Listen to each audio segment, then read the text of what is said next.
Make sure that we're live.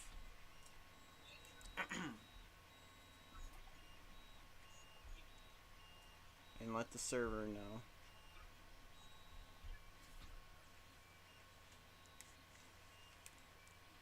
Gotta fix my hair. Take my headphones off. Hello, everybody. If we are live, welcome to another episode of 2K Weekly, where we go through the 2K universe and we discuss the happenings that have been going on for this week. And in real life, college football has been pretty hectic. We've had a hard time competing, but I think we've been able to manage. Danny? Hi, I'm Danny. I'm the co-host of this show, and I can see we are clearly live. We are live. Perfect. So, pleasure to have everyone here. I forgot to introduce myself. I'm TaipeiJoey101. As previously mentioned, that's Danny V.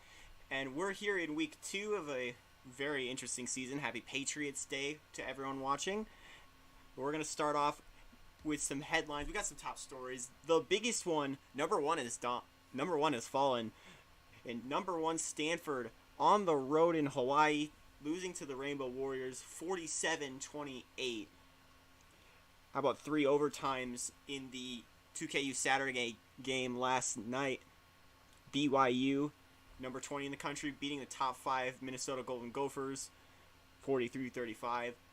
A near upset for a team who's already taken a big upset this year. Kansas State avoiding a second upset scare. They hosted the Army Black Knights 28-13.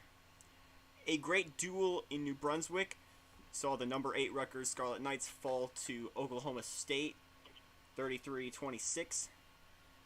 Oregon had a great game against Cal State Los Angeles of the FCS. How great it is, you'll have to see, because this game is remarkable. Meanwhile, we had some great ranked versus ranked matchups. Number 23, Dave Show, validating themselves, their first big win of their season. They take down the Florida Gators 34-31. A last-second Hail Mary attempt gets Virginia Tech over their rivals, West Virginia, in the Black Diamond Trophy battle. 34-31, the Hokies win. And a game that we don't have a score for, or we don't have a slide for, but definitely one that caught our eyes. North Texas beating Texas State in 5 overtimes, 52-49. Before we get to the next slide, Danny, you have anything to say for this week? This was Oh, you cut out. one wacky week that there was a lot of things that crazy just happened. This was one wacky week. A lot of crazy things happened, and I think this really shows how 2KU is going to be like for the rest of the year. Yeah, that's what we strive for. Before we get to the actual slides, we have some scores that are counted for last week that we weren't able to cover since it was on Sunday. A Sunday night game kicks us off. Georgia Tech Clemson. The number 20 Tigers put up a good fight, but Georgia Tech, in the coaching debut of former Florida quarterback Matt Muse, leads the Yellow Jackets to a big win and a statement over Clemson. On Monday in Vegas, Kansas took down Arizona 27-16 on Monday to really kick off their season on the right foot. Danny? Yeah, that for Clemson, this was a really bad loss, and they're really on rocky foot, especially what we'll see later this presentation. But we will definitely see a lot of crazy things happen.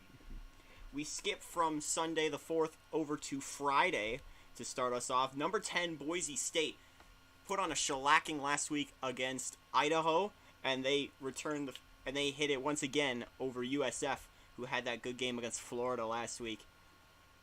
We look at the stats. Cameron Yates threw 4 touchdowns, 369 yards.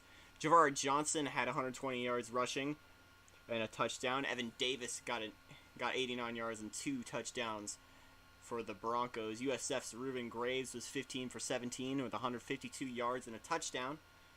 Number 20, Steve East for the Bulls had 67 yards on the ground. And a 44-yard reception was the highlight for Calvin Rice today. Anything else to say, Danny? That it was really just a big showing for Boise State, and we expect a lot of Boise State this year. Yeah. Let's head out to Manhattan, the Little Apple at Bill Snyder Family Stadium. Kansas State, they remember last week against Purdue, a shocking upset. And they weren't going to repeat that blunder again. 28-13, the final score. It got close, but Kansas State was able to pull away late and seal this big win against a very tough Army team. Tri Dixon for the Black Knights had 92 yards rushing and had 92 yards passing and a touchdown. There was a receiving touchdown for wide receiver Kyle Thomas. But the big story for Army is the most famous rushing game in college football completely stuffed today. 138 yards on 57 attempts and completely scoreless, which is not something you expect from Army. What you expect from K-State, though, a lot of offense. Terrence Noble was 4 for 7, 56 pass yards, and 2 passing touchdowns, some rushing yards as well. 109 yards rushing for Blake Young, and 2 touchdowns for wide receiver Tom Roberson. Put Manhattan back on the map, Danny. Yeah, that Army is always a team that everyone needs to look out for because they'll always somehow upset you no matter what. Mm-hmm. And we're glad to see Kansas State didn't have another blunder this time. Yep. The black and gold wasn't able to stump them this time. Let's head to Annapolis. SMU taking on Navy. SMU lost in week 0 to TCU in the Iron Skillet. They're rejuvenated after that loss and pull away with a win over Navy in the battle for the Gans Trophy. Dave Herrera was 19 for 23, 212 yards passing and 2 touchdowns. 4 for 5 was John Seward, including a 45-yard kick on the day. Quarterback Kevin Richardson for Navy was 4 for 8 and 48 yards and a touchdown. Running back James Davis had 107 yards and a touchdown of his own. And the fullback got 10 attempts and ended up punching it in for a touchdown. Tough game for Navy. Tough game for SMU as well. But they were able to pull through, and hopefully they could still make themselves a threat in the Conference USA, Danny. In that this was a big rivalry game for Navy, less so much so for SMU, because SMU has basically dominated this game for a while.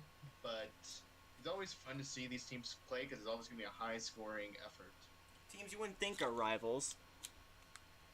Let's head out to Piscataway, Rutgers Stadium. The Scarlet Knights got off to the right foot earlier with a big win over Princeton, but it wasn't enough this week. Oklahoma State in a shootout gets the win 33-26. James Roberts was 9 for 17, 239 yards passing, and he had 36 rush yards. How about the game-sealing pick 6 for number 4 Brian Gray for Oklahoma State? That was the score that put them ahead for good. Mason Booth, the running back, had 36 attempts, 123 yards, and 2 touchdowns. Some good performances for Rutgers as well. Dustin Cox had 2 touchdowns. John Clark had 87 yards, and the Rutgers defense got 4 sacks today. But Oklahoma State takes home a signature win that'll give them a lot of momentum going into Big 12 conference play, Danny. And this really showing for Oklahoma State is big, but it's also really showing for the Biggies that their front runner fell hard, and we gotta now see what is the Biggies going to be like now. I still think Rutgers, at the end of the day, is going to pull it out there. But we're going to head down to Ames, Iowa for the Cy-Hawk Trophy. A pretty decent upset. Iowa State beating the Iowa Hawkeyes. They improved to 2-0. Aaron Washington had 2 touchdowns and 319 yards in the air. Malik Edwards had 90 yards receiving. How about Keith Stallings for Iowa State? 6 for 6 on the day, including a 49-yard kick. One of the longest we've seen in these simulations. We've had longer on the actual games themselves, though. Robert Joseph was 18 for 33 for Iowa. He had a crucial interception, but 2 interceptions fell into the hands of cornerback Jeff Williams for Iowa. He's a standout defender. And the gritty defensive style of Iowa just wasn't enough as the Cyclones pull away. Hey, what does this say for the Big 12 now that Iowa State's at 2-0, Danny? Yeah, that Iowa State was actually one of the worser teams last year. I don't even think they made it to a bowl game. So I believe they were bottom of their division. Okay, well, to have them start 2-0 is a really good sign for both Iowa State and the Big 12 that could mean a big question mark for the entire conference. You never know with Iowa State. Let's head to Blacksburg for the Black Diamond Trophy. West Virginia taking on Vatek. This was a great game. Charles Davis for West Virginia had 115 yards and 3 touchdowns on the ground. Dennis Webb threw for a touchdown in the air, as well as 294 yards. 121 yards over the air for wide receiver Chris Nichols for the Mountaineers. Vatek's Marcel Lewis had 229 yards and 3 touchdowns, including a 66-yarder early on in the game. Michael Kelly, the quarterback for Virginia Tech, taking over for NFL starter now Hassan Robinson. 12 for 16, 185 yards, and 2 touchdowns. One of those touchdowns was crucial. Well, the last play of the game, a classic scenario, a Hail Mary 52-yard pass from Michael Kelly to wide receiver Aaron Poe to win the game and the Black Diamond Trophy for the Hokies. Danny?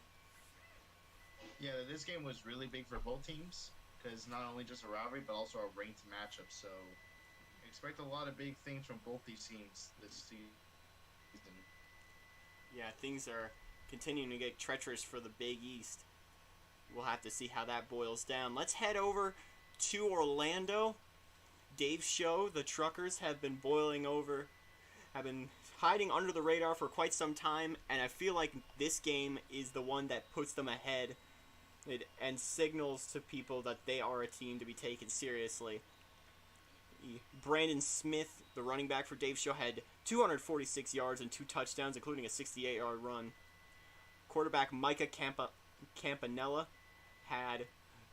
was 23 for 35, 340 yards and 2 touchdowns with an interception. 2 interceptions fell into the hands of Aaron Bray for the Truckers.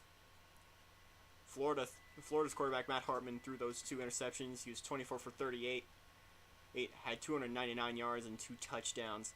Marquise Johnson, the fullback for Florida, had a great day. 25 yards and 2 touchdowns. And Florida's defense continuing to be a force with 2 sacks and a pick. The Sunshine Smackdown, though, falls in the hands of the Truckers, and they're 2-0, Danny.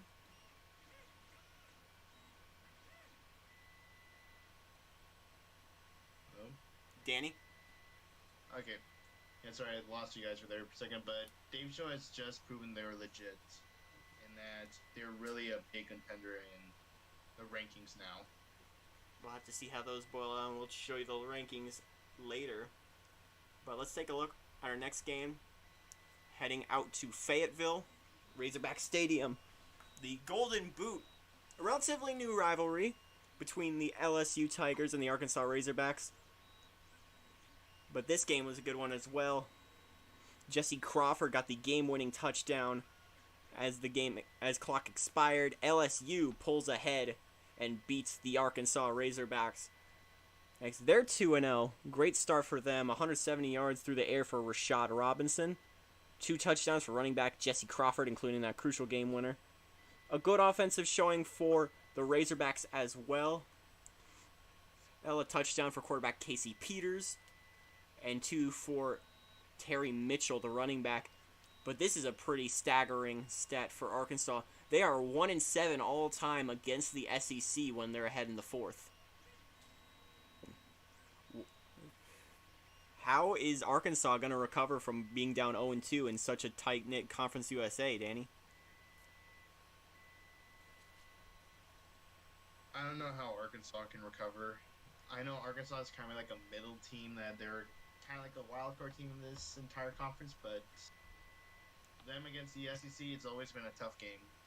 You have to account for, we saw SMU earlier, you have to count for Houston. Those are just in your division. Louisville, UCF, Cincinnati could always be a threat. Even, I could argue, a team like South Florida or Memphis could come out of nowhere and pull off some big wins. So you gotta always be aware, especially in as tight-knit a conference as the Conference USA. Let's head out and discuss this. This is one of the most absurd games I've ever seen. Before we continue on, parent advisory is advised for this murder. So we're in Outson Stadium in Eugene. The Oregon Ducks are playing Cal State Los Angeles. CSULA, if you don't know, is a FCS team in the 2K universe. In real life, they are a Division I football team. Up until the 60s when they dropped the sport, they are currently in Division II IRL. But here they're an FCS team. They play in the FCS's Big West Conference. They're taking on Oregon. They're not expected to win this game. But my goodness, 106-3. I want to demonstrate how bizarre that is. Let's start with CSULA's side. The entire offense combined for -2 yards rushing and had 143 yards through the air. CSULA used 4 quarterbacks all game. All of them combined for 4 interceptions. CSULA had 7 first downs. Oregon had 46. Quarterback Andrew Burnett was 22 for 24, had 381 yards through the air, 5 passing touchdowns, plus 88 rush yards, and a rush touchdown.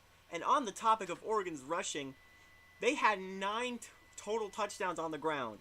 4 from Heisman frontrunner now, I would assume, Terrence Noel. Kyle Bryant had 3. Burnett and fullback Tanner Montoya each got 1. And this is a mind-boggling stat. This is the first time since 1980 that an FBS team has scored over 100 points. Danny, what does this mean? Oregon's offense is scary when you allow them to just go loose. There's superiority, and then there's 106-3. This is gonna haunt me for the rest of the year. Keep this game in your back pocket, folks. Let's try and recover from that. We'll head to Ricardo Silva in Miami.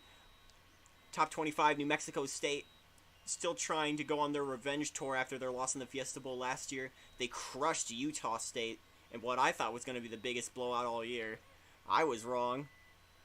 But they're on the road against FIU, a team who proved themselves worthy of a top spot in the Sun Belt at their big win over Miami. But even that's not enough to stop this white-hot New Mexico State offense. Dwayne Stallings had 176 yards and a touchdown. Through the air, Jared Taylor had 3 touchdowns today. Steve Henderson, wide receiver, had a 55-yard touchdown as well. FIU, Gerald Clayton still performing well. 335 yards through the air. Will Stevens had 86 yards and 2 touchdowns off of 4 receptions. And Javon Smith had 65 yards off 30 attempts. FIU, don't take this loss too personal. I think it's just New Mexico State is on a roll. Danny? Yeah, that New Mexico State might be one of the better teams this year, and let's hope that they continue on their good streak. Last year they finished 12-1. They finished 11-1, got a win in the WAC championship over Hawaii. They lost the Fiesta Bowl in multiple overtimes to Utah.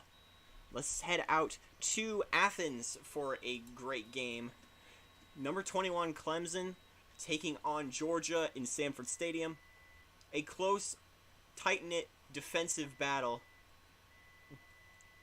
There was not a lot of offense to be seen. A 51-yarder, though, from kicker Brian Lee for Georgia. This one came down to the wire. We had to go to overtime for this. And the game was settled with a 5-yard rush touchdown for Dominique Evans to give him the win. 3 sacks for Clemson as well, and some great yardage for quarterback Kevin Jones, 313 yards through the air today.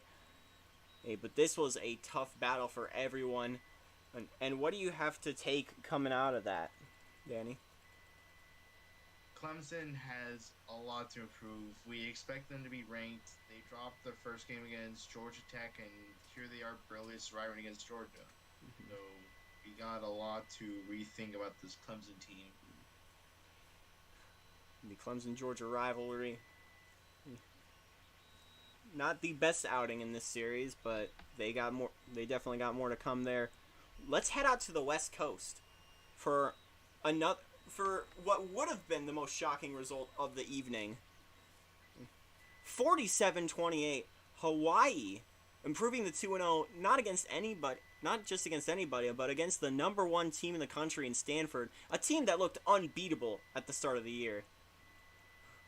Marvin Walker had 300 yards through the air, including a 54-yard touchdown pass and a pick. Roosevelt McKenzie had 186 yards and 2 touchdowns of his own. Wide receiver Earl Bean caught that 54-yarder. But here's Hawaii coming in like it's nothing. This is Kaiulani Kiauni,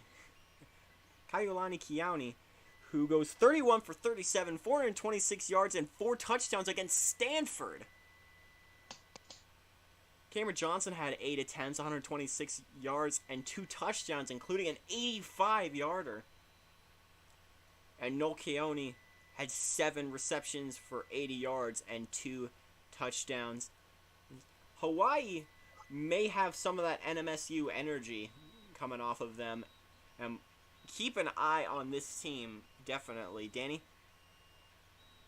Yeah, I'm wondering how many more teams are going to look at what Hawaii did and try to mimic that to beat Stanford and some of the other top teams like Baylor and Louisville. I know one team who's taken a lot of notes on... I know 2 teams specifically who are going to take a lot of notes on this Hawaii game. One of them is USC, and the other we saw beat Cal State Los Angeles by 103 points.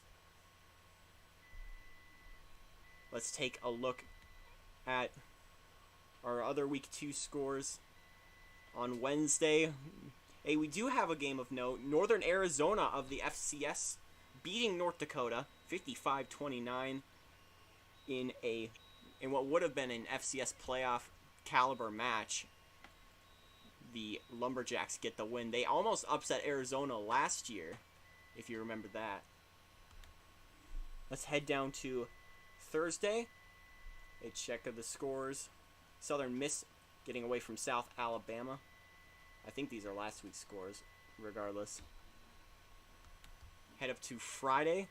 Southern Illinois putting up 10 points, not enough to catch up to Baylor's 49. Idaho put in a shellacking on Washington State. We saw that Boise State game as well. Holy Cross shutting out Rhode Island, stopping any sort of momentum from that one win last week against William & Mary. Nevada getting a win over Vanderbilt. As we'll look at the Saturday scores, there was one that caught my eye. We had a graphic of it. It didn't end up in the final thing. 42-37, FAU beating UCF, who's lost some close games throughout this year, but they'll have plenty of chances to get back in it. But the schedule doesn't get any easier. Up next for them is North Carolina. UNC had a tough game, just barely escaping Purdue, 35-34. Looking over the rest of the scores, Michigan State had a close-knit game against the Duke Blue Devils. Checking everything else, Tennessee barely escaping a scrappy UAB team. And how about this? Kennesaw State beating Ole Miss 37-31 in another FCS FBS upset. Danny, what scores on here come to mind as noteworthy? Yeah, some of the games I really did see was Nebraska-Omaha playing against Pitt, because this is their first big home game of the year, and it's against Power 6 Big East Pitt team. That really is impressive by itself. Toledo being an explosive, very big against an FCS team. Mm-hmm. Big win for Michigan as well on the road against NC State. Notre Dame improves to 2-0 with a win over Boston College. We have some more scores as well. Arizona State, big win over Mississippi State. We saw that 3 overtime game, as well as the Florida Dave Show game. Rice getting past Princeton.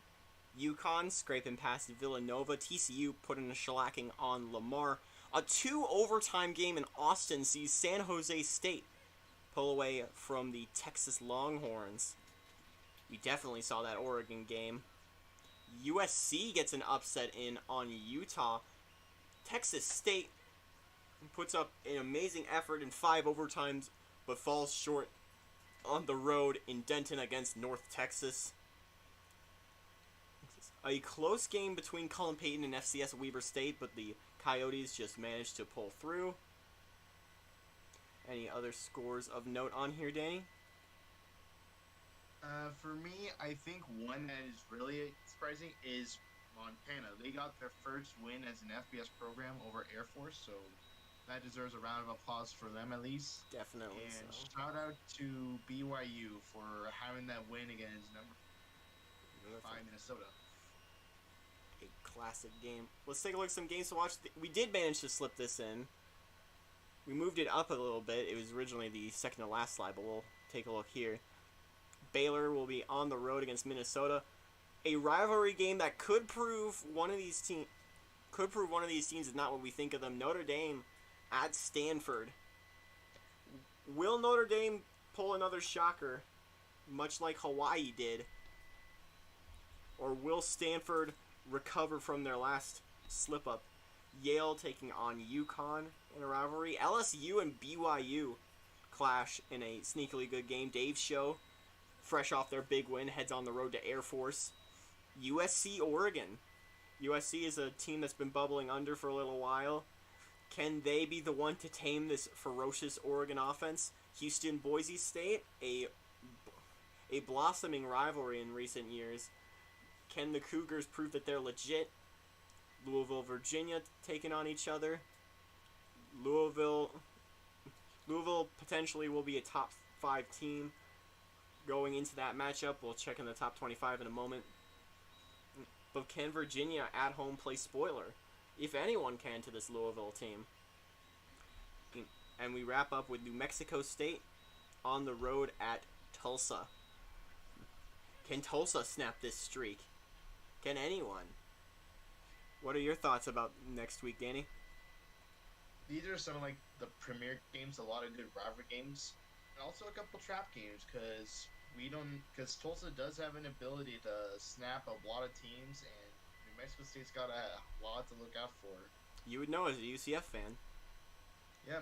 Anyway, let's head over to let's take a look and just soak in the chaos that has happened in just the first 3 weeks of this young season. Weeks 0, 1, and 2 have had a lot of crazy moments, and today we're going to take a look and count down probably what I would consider the 10 best moments of the last few weeks. Starting at number 10, North Texas over Texas State in that 5 overtime game.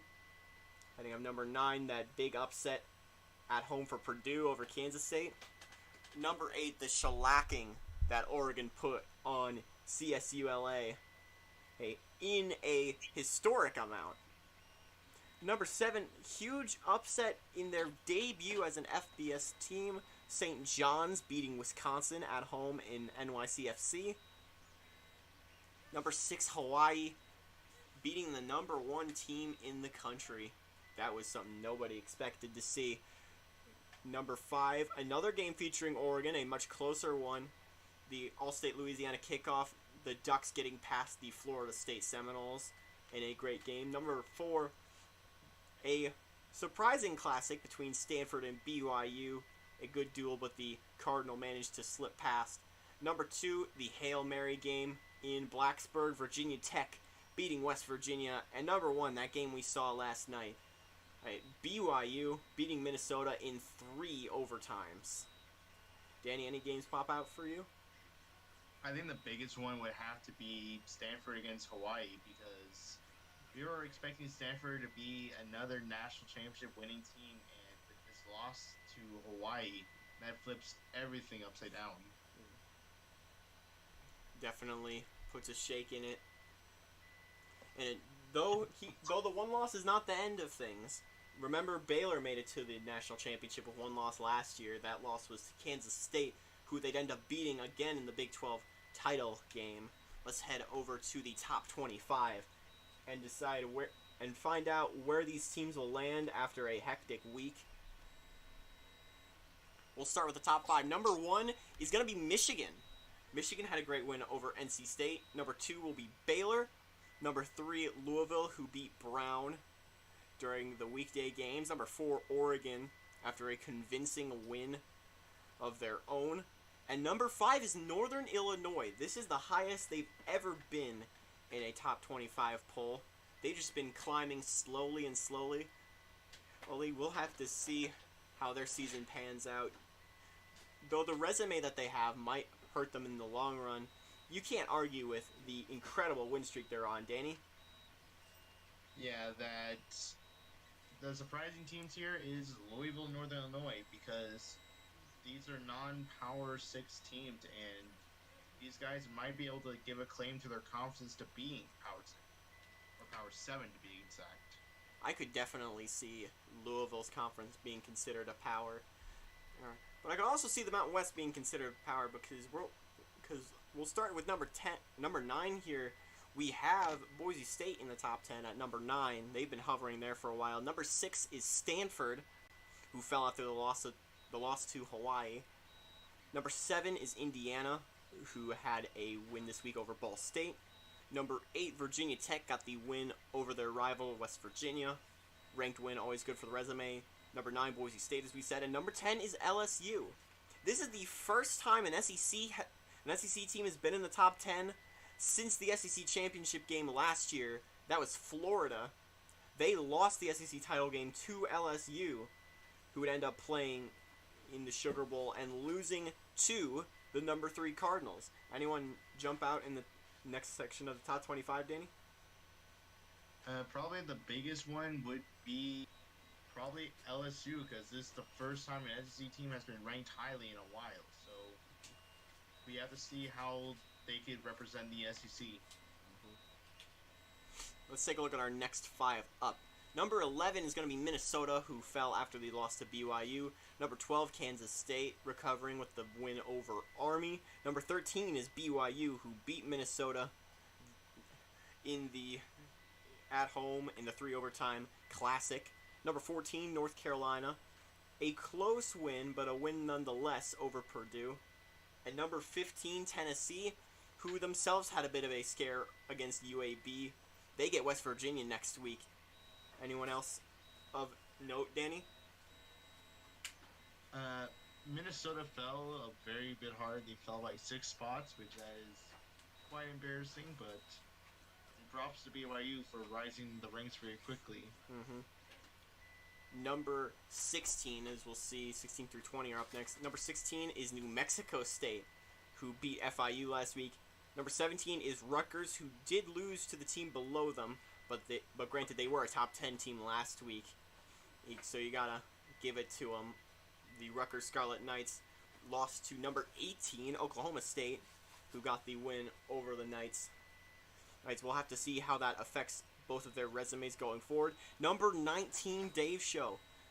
Much like NIU last year and this year, they're climbing into records they've never seen before. This is the highest they've ever been ranked. They don't have anyone to compare themselves to in school history right there. And number 20, right below them, of course, when you got Dave Show, you got to have the Devil. Well, Sparky and Arizona State sits there at number 20 after the big win over Mississippi State and a ranked win earlier this year over Utah. Anyone else jump at you, Danny? I'm sure Oklahoma State must really love being underneath the team they just beat. But maybe a little bit frustration there, maybe a little bit more motivation, but yeah. I do think that they are probably the second best team in the Big 12 behind Baylor. Let's take a look at the final 5 here. We'll have some interesting inclusions and exclusions here. Number 21 is Illinois. Solid win this week. Number 22 is Georgia Tech, whose first game was on Sunday. They beat Clemson. They got another win as well to manage to bump up to 2-0. And fittingly, they're sitting at number 22. Number 23 is FAU. They actually slipped onto the rankings last year in the final poll. They ended up 12-2 last year. They're 2-0 this year. This week they beat UCF in a close game. Number 24 is TCU, replacing Utah, who dropped out. TCU is another great representative for the Mountain West, and a potential dark horse for Boise State and BYU to watch out for. And number 25, we're gonna wrap up with the West Virginia Mountaineers, who are barely hanging on after their loss to Virginia Tech. You gotta watch out if you're down there. It's do or die. Anything to say, Danny, about these next 5? FAU really does give the Sun Belt a little bit of some Fun Belt representation, so let's hope that they can really bring the Sun Belt into more relevancy. The Sun Belt, since 2014, has been ranked 4 times, or has been ranked in 4 different years by 4 different teams. Those 4 teams were FAU, FAU, FAU, and FAU. They're really making a name for themselves down in Boca. We'll look at the next 5 up. Utah, after tough loss to USC and another tough loss to Arizona State in week 0. They slipped out of the top 25. Syracuse is next to them. They had dropped out the week before. Or after them is Hawaii, 2-0, beat the number 1 team in the country. I don't know how you could complain about their resume. How about Missouri going 1-1? They got a win over Ohio State, and they're sitting at number 4 on this list. Number 5 is Florida, who lost to Dave's show last week, got the win over USF. A great showing nonetheless, and I expect to see the Gators sooner rather than later. Anyone else you want to mention, Danny, that could potentially slip in the top 25? One team that may be a dark horse could be Maryland. I mean, they're currently 2-0 with wins against UCF and also Penn State, which that is a pretty good win. Mm-hmm. And also, you're saying?